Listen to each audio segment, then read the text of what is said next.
স্বামীকে বিদেশে পাঠানোর জন্য দালালের সাথে পরকিয়া। হ্যাঁ দর্শক, এমন একটি ঘটনার সম্মুখীন আজ আমরা হয়েছি, বিস্তারিত জানার চেষ্টা করবো তাদের কাছে। এই যে আপু, মানে আমরা যে ঘটনাটা শুনলাম যে আপনার স্বামীকে বিদেশে পাঠানোর জন্য আপনি নাকি দালালের সাথে অবৈধ সম্পর্ক করছেন। আরে ভাই, এটা কেমন করে অবৈধ সম্পর্ক বলেন তো? আপনি মানে যেটা শুনতে পারলাম যে আপনি নাকি তার সাথে আপনার স্বামীকে বিদেশে পাঠানোর জন্য তার সাথে পরকিয়া। না না, এটা পরকীয়া আমি মনে করি না। এর জন্য মনে করি না। আমার স্বামী হলো রিক্সা চালায়, আর বিদেশে পাঠাইতে গেলে অনেক টাকার প্রয়োজন। আমি চিন্তা ভাবনা করলাম যে টাকার যদি যেহেতু প্রয়োজন, এত টাকা পয়সা দিয়ে তো বিদেশে পাঠাইতে পারবো না। উনি আমাকে একটা প্রস্তাব দিছে, আমি ওনার প্রস্তাবে রাজি হয়েছি। আচ্ছা দর্শক, আমরা আসলে এই দালাল কি প্রস্তাব করছে সেই প্রস্তাবটা জানার চেষ্টা করবো। আচ্ছা ভাই, এই যে আপনার বউকে যে কি প্রস্তাব করছে এটা কি আপনি জানেন? কি প্রস্তাব মানে? আমার মাথা হ্যাং হয়ে গেছে। টাকার আমি গোষ্ঠী কিলাই, বিদেশে যাও গোষ্ঠী কিলাই, আমি রিক্সা চালা খাচ্ছি, আমি রিক্সা চালা খাবো। ভাই আপনি একটু শান্ত হন। দর্শক, আমরা এখন জানার চেষ্টা করবো সেই দালালের কাছে যে আসলে উনি কি প্রস্তাব করছিল। আচ্ছা ভাই, আপনি উনার বউরে কি প্রস্তাব করছিলেন বিদেশে পাঠানোর জন্য? ভাই দোষ আমার না ভাই। এখন হ্যার স্বামীরে বিদেশ পাঠাইবো, এখন পাসপোর্ট করা লাগে, ভিসা করা লাগে, প্লেনের ভাড়া দেওয়ার লাগে। এখন সব কিছুই টিয়ার হিসাব দিছি, দেওয়ার পরে ভাই কোনোটার টিয়া দিবার পারে না ভাই, কোনোটার টাকা দিব না। কয় ভাই আপনি একটু কষ্ট মষ্ট করে পাঠাই দেন। এখন আমি যে কষ্ট মষ্ট করে পাঠাই দেবো, আমার তো বাপের জমিদারি নাই যে ওটা বেচে আমি হ্যাঁ স্বামীরে পাঠাই দেবো। আর এইভাবে যদি আমি পাঠাই দিতে থাকি তাহলে তো আমার লাভ নাই।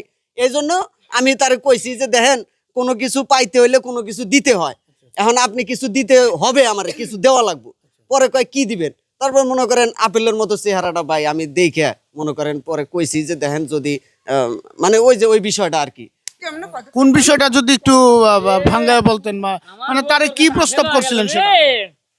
মানে চেহারা সুন্দর দেখছি, পরে কইছি যে যদি একটু আমার সাথে একদিন সময় কাটান তাইলে আমি আপনার স্বামীরে পাঠানোর ব্যবস্থা করে দেবো, আপনি শুধু পাসপোর্টটা করাইবেন, বাকিটা আমি দেখব। দেখছেন ভাই, আমি মহান কাজ করছি না? হ্যাঁ, আমার স্বামীরে বিদেশে পাঠানোর জন্য আমি নিজের আত্মসম্মান রে নষ্ট করে তারপরে হলো। আচ্ছা দর্শক, আসলে উনার কাছে মনে হচ্ছে যে উনার স্বামীকে বিদেশ পাঠানোর নাম করে যে কাজটা করছে খুব মহৎ কাজ করছে। আমরা একটু এলাকাবাসীর কাছে জানার চেষ্টা করবো।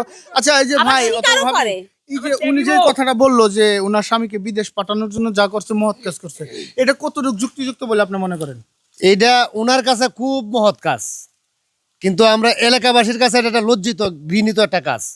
তার কারণ হইলো হ্যাঁ যে প্রস্তাব দিছে যে দালাল যে করে যে কিছু পাইতে হলে কিছু দিতে হয়, তার কথা রাইট। কারণ কিছু পাইতে হলে তো কিছু দিতে হবে। হ্যাঁ, তা তো অবশ্যই। হ্যাঁ যেটা করছে হ্যাঁ তার জন্য মহান, কিন্তু আমরা এলাকাবাসীর ইজ্জত মারিয়া দিছে। আচ্ছা আচ্ছা, ভাবি আপনি এই বিষয়টা কেমনে দেখতেছেন? এই বিষয় ভাই কি করে ভাই, ওর পথ ক্লিয়ার করার লিগে আমার বিদেশ পাঠাবার চাচ্ছে। উনি বিষয় পাগল হবে। আবার ও নিজে স্বীকার করতে বিদেশে করতে কি নেই, আমার বউ অন্য মানুষ। আচ্ছা আচ্ছা আচ্ছা ভাই ভাই ভাই ভাই ভাই আপনি একটু শান্ত হন। আসলে বিষয় হচ্ছে যে আপনার স্ত্রী যে এখন যে কাজটা করছে, এখন তো ওনার সাথে যা হওয়ার হয়ে গেছে, এখন আপনি কি করতে চাইতেছেন? এ বউ মিলে বলয়, এই দালাল বেটার শালার সাথেই যাবি। এই বিদেশ তুই যা। আবার স্বীকার করতেছে যে কি এমন খারাপ কাজ করতে, তো তোর ইজ্জত না দাম আছে। হ্যাঁ, নিরামি উঠাইছ লাগে আমি খাটবো গাদার মতো বিদেশ যা খাটবো, আর তুই পথ ক্লিয়ার করবি। এখন এর লাগে যাই ভুলটা আমি করছি, বুঝছো?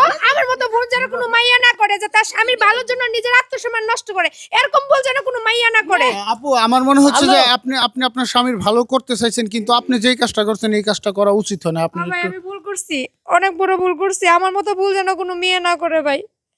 দর্শক, আসলে দেখতে পারলেন যে এখানে তার স্বামীকে বিদেশ পাঠানোর জন্য দালালের কুপ্রস্তাবে সে রাজি হয়ে গেছে, কিন্তু আসলে এই কাজটা একদম করা উচিত হয় নাই, এবং কি দালালের ওই কাজটা করা উচিত হয় না। তো এই ধরনের কাজ থেকে সবাই বিরত থাকবেন, এই ধরনের কাজ না করাই অনেক ভালো। তো যাই হোক, ভিডিওটা শুধুমাত্র বিনোদনের ক্ষেত্রে বানানো হয়েছে, ভিডিওটা কেউ সিরিয়াসলি নেবেন না। আমাদের এই ভিডিওটা যদি আপনাদের কাছে বিন্দু পরিমাণ ভালো লাগে তাহলে লাইক কমেন্ট শেয়ার করে আমাদের পাশে থাকবেন। তো দেখা হচ্ছে পরবর্তী কোনো এক ভিডিও নিয়ে। ততক্ষণ ভালো থাকবেন, সুস্থ থাকবেন। আল্লাহ হাফেজ।